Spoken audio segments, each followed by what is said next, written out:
என் குடியை கெடுக்கிறதுக்குனே 10 நாள் குத்தைக்கு எடுத்து 2 பேர் வந்திருக்காங்க.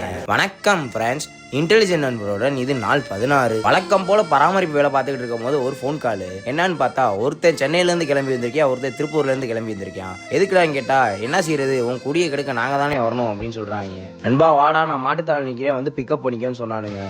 2 பேரும் டேக் டீம் போட்டு இவனை எப்படிலாம் வச்சு செய்யலாம்னு பற்றி யோசிச்சுட்டு இருப்பாங்க போல. நான் வந்தோடனே ஒரு சிரிச்சாங்க. அவங்க 2 பேர்த்தையும் பிக்கப் பண்ணி வீட்டில் ட்ராப் பண்ணிட்டு விட்டு போட பராமரிப்பு வேலையை திரும்ப வந்து பார்க்க ஸ்டார்ட் பண்ணியாச்சு. பராமரிப்பு வேலைலாம் முடிச்சுட்டு சரி ஓகே, நம்ம ரொம்ப நாளா ஏஐ நண்பன் சொல்லி சுத்திக்கிட்டு இருக்கோம், அதுக்கான ப்ராக்ரஸ் பாடியில தெரியுதான்னு சொல்லி கண்ணாடியை பார்த்தோம். அது போடா என்னோட 7ஆம் அறிவு பேக் சைட்ல இருந்து ஒரு வாய்ஸ் கொடுத்துச்சு, நீ ஒழுங்கா டயட்டே இல்ல, அப்புறம் ப்ராக்ரஸ் எப்படா இருக்கும் அப்படின்னு சொல்லி. சரி ஓகேடா, டைம்ஸ் டு ரீஸ்டார்ட்னு சொல்லிட்டு மீல்லாம் ப்ரிப்பேர் பண்ண ஆரம்பிச்சா. என் தங்கச்சி நாளில இருந்து டயட் ஆரம்பி, இன்னைக்கு நான் பீஸா செஞ்சிருக்கேன் சாப்பிட்டு பாருன்னு சொல்லி பீஸாவை கொடுத்துச்சு.